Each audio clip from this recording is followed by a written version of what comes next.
Hello students, welcome again to our infinite practice series. इस series में हम एक कंप्लीट फिजिक्स कवर करने वाले हैं और अब हमारे पास बेसिक मैथ का एक क्वेश्चन है। क्वेश्चन ये है, find the value of sec 135 degree and second option है cos 105 डिग्री। ठीक है, तो इस क्वेश्चन में हमें दो ट्रिग्नोमेट्रिक रेशियोज दिए हैं जिनकी वैल्यू हमें बतानी है। ठीक है, तो चलिए शुरू करते हैं। फर्स्ट ऑप्शन है sec 165 डिग्री। ठीक है, तो इसको कैसे सॉल्व करेंगे? तो सेक कॉसेक और कॉट की वैल्यूज हम नॉर्मली याद नहीं करते, हम साइन कॉस और टेन की वैल्यू याद करते हैं। तो इसको नॉन ट्रिग्नोमेट्रिक रेशियोज में चेंज करते हैं। ठीक है, सेक का रेसिप्रोकल होता है कॉस, तो इसको हम लिख सकते हैं 1/cos 165।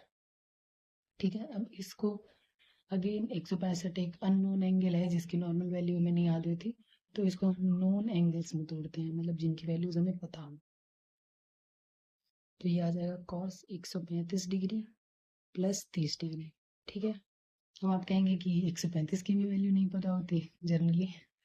तो देखिए ये इसको निकालना बहुत इजी है। तो देखिए इसको हम एम आर स्टार सोल्यूशन से कर सकते हैं। जैसे एम आर स्टार सर ने जो एक टेबल बनवाई है, मतलब जो बेसिकली हम सभी बनाते हैं कि यहाँ साइन की वैल्यू, फिर कॉस की, फिर टेन थीटा की वैल्यू लिख के याद करते हैं, फिर 30 degree, 45 degree, 60 degree and 90 degree. ठीक है, फिर उसके आगे 60 क्या 120, फिर 135 और 150, 180, ऐसे मतलब वैल्यूज याद करते हैं। तो सर ने क्या याद करवाया कि 90 पे हमें मिरर मानना है, और 90 से हम ठीक जितना थीटा आगे जाएंगे, 90 से जितना थीटा पीछे जाएंगे, सेम वैल्यूज मिलेंगी हमें। ठीक है, तो देखिए 90 से अगर हम 45 आगे जाते हैं तो हमें 135 मिलता है। ठीक है, इसका मतलब 90 से अगर हम 45 पीछे आएंगे तो जो वैल्यू हमें मिलेगी वही 135 पे मिलेगी। इजी है। तो हम देखते हैं कि 135 पे जो वैल्यू आएगी वही वो इक्वल होगी जो 45 पे वैल्यू आएगी उसके। दूसरी चीज़ में क्या ध्यान रखनी है कि साइन के लिए इधर और इधर साइन सेम होता है, क्योंकि 90 के बाद सेकंड क्वाड्रेंट शुरू होता है, और सेकंड क्वाड्रेंट में जैसे हम पढ़ते हैं ना ऑल साइन टेन और कॉस। ठीक है, तो सेकंड क्वाड्रेंट में साइन जो है वो पॉजिटिव ही रहता है, तो इधर की वैल्यू सेम सेम रहती है, मैग्नीट्यूड में भी और साइन में भी। लेकिन कॉस और टेन जो है वो सेकंड क्वाड्रेंट में निगेटिव होती है, तो यहाँ पे उनका साइन बदल जाता है। ठीक है, तो अगर कॉस 45 की वैल्यू हमें पता है जो कि होती है 1/√2, तो हमें 135 की भी वैल्यू पता है जो कि होगी 1/√2 लेकिन माइनस में। ठीक है, अगेन इसका एक ग्राफिकल मेथड भी है जो इससे मेमो स्टार से इंस्पायर्ड है, वो लास्ट वीडियो में मैंने डिटेल में एक्सप्लेन किया था। मैं फिर से बता देती हूँ एक बार। जैसे कि मान लीजिए ये कॉस ग्राफ है, रफ ग्राफ ले लेते हैं।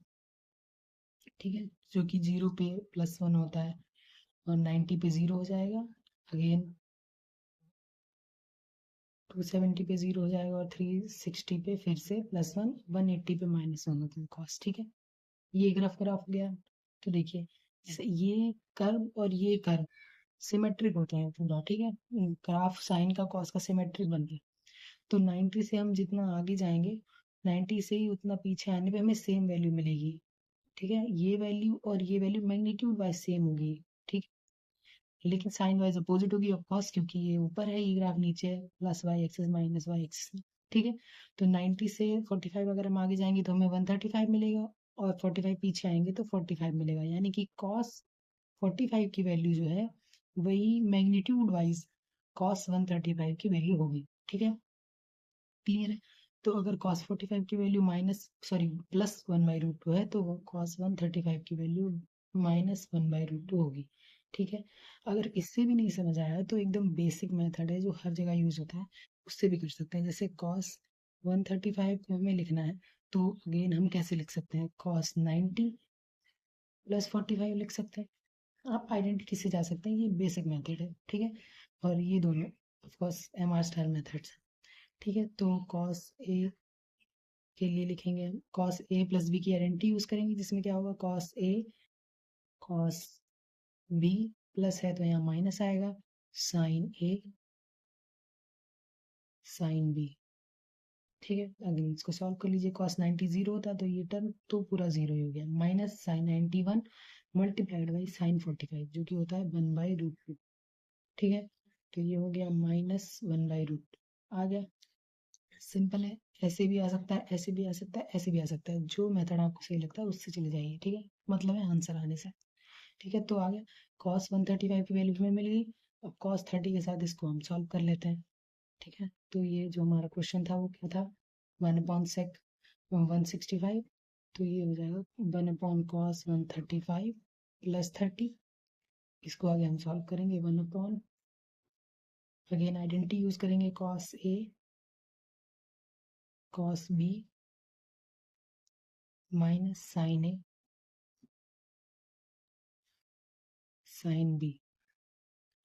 ठीक है, 1/cos 135 की वैल्यू आ गई 1/√2 माइनस में मल्टीप्लाइड बाई कॉस 30 मतलब साइन 60, तो 1√3/2 हो गया, माइनस साइन 135 अगेन सेम है कि 90 से जितना आगे जाएंगे तो जो वैल्यू मिलेगी 90 से उतना पीछे आने पर भी सेम वैल्यू मिलेगी, और साइन के लिए ये दोनों वैल्यूज पॉजिटिव होंगी। ठीक है, ग्राफ से भी कर सकते हैं बिल्कुल सेम। तो वन साइन 135 की वैल्यू 1/√2 आएगी, लेकिन प्लस आएगी क्योंकि साइन सेकंड क्वाड्रेंट में पॉजिटिव होता है। ओके, मल्टीप्लाइड बाई साइन 30 मतलब हाफ। ठीक है, अब इसको सुन, अब ये आ गया यहाँ पर √3 डिवाइड बाई 2√2 आ जाएगा, माइनस में 1 में है ये सर, माइनस 1/2√2। ठीक है, तो ये हो जाएगा 1 अब ये देखिए 2√2 पूरा एलसीएम ले लीजिए, ऊपर चला जाएगा वो, और नीचे बचेगा √3 माइनस का -1।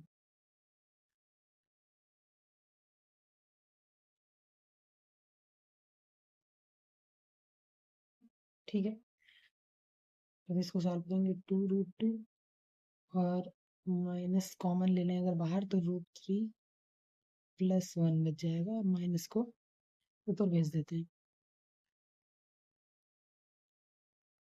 √3 +1। ठीक है, अब देखिए इस जो 1 में रूट आया है, तो 1 में रूट में अगर कोई फ्रैक्शन आती है तो उसे हम रेशनलाइज करते हैं।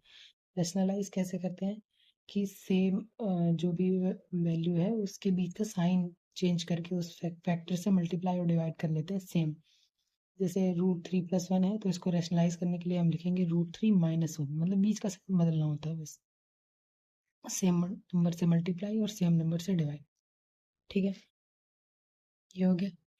अब देखिए इसको मल्टीप्लाई कीजिए, ये हो जाएगा 2√2 मल्टीप्लाइड बाई √3, और ये हो जाएगा माइनस माइनस प्लस और 2√2। ठीक है, डिवाइड बाई ये हो जाएगा। अब देखिए यहाँ पे आइडेंटिटी यूज होगी, a plus B multiplied by a minus B.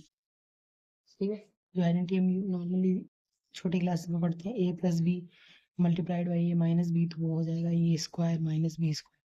Similarity यहाँ पे भी वही लगेगी, तो a स्क्वायर का मतलब √3 का स्क्वायर, -1 का b का स्क्वायर मतलब 1 का स्क्वायर। ठीक है, हो गया। अब ये आएगा टू रूट ये √3 और √2 मल्टीप्लाई होगा √6 माइनस का प्लस 2√2। ठीक है, ये हो गया √3 का स्क्वायर 3 -1 का स्क्वायर 1, तो ये तो हो जाएगा, ये प्लस वाला टर्म आगे ले लीजिए, 2√2 -2√6 डिवाइड बाई 3 - 1 2 हो जाएगा, तो ऊपर से 2 कॉमन लेके काट देंगे, तो ये बचेगा 2 √2 -√6 और नीचे 2, इससे ये कैंसिल आउट हो गया, तो फाइनल आंसर जो बनेगा √2 -√6। ठीक है, ये हमारा फाइनल आंसर है। तो इस अगर कहीं भी स्टेप में कोई डाउट हो रहा है तो कमेंट में लिख दीजिएगा, मैं सॉल्व करूँगी। ठीक है, सेकंड ऑप्शन पे चलते हैं। सेकंड ऑप्शन है कॉट 105 डिग्री। ठीक है, अगेन कॉट की वैल्यूज नॉर्मली नहीं आ देती, तो कॉट को नॉन रेशियो में चेंज करेंगे, तो कॉट का रेसिप्रोकल होता है 10, तो ये हो जाएगा 1/10 105। ठीक है, तो देखिए इसको भी नॉन एंगल्स में तोड़ लीजिए, तो ये हो जाएगा 1/10 60 + 45 लिख सकते हैं। ठीक है, क्योंकि 90 से आप तोड़ेंगे तो 15 आ जाएगा, तो फिर वो 15 की वैल्यू में नहीं पता होगी फिर आगे, तो इसके लिए हम इसको 60 + 45 में तोड़ेंगे, तो जो कि 105 हो जाएगा आसानी से। ठीक है, तो अगेन अब यहाँ पे मैं 10a + b की आइडेंटिटी यूज करनी होगी, तो क्या होती है 10a प्लस बी की आइडेंटिटी होती है 10a plus 10b divide by 1 minus 10a 10b। ठीक है, अगेन याद रखने के तरीके बहुत सारे हो सकते हैं। मैं ऐसे याद रखती हूँ कि अगर बीच में प्लस है तो हमें फ्रैक्शन बड़ी चाहिए होगी, तो ऊपर प्लस नीचे माइनस। और अगर यहाँ पे माइनस आ जाता है तो ये बस साइन ही बदलता है, यहाँ माइनस यहाँ प्लस होता है। ठीक है, तो ये आइडेंटिटी हम यहाँ पे यूज करेंगे।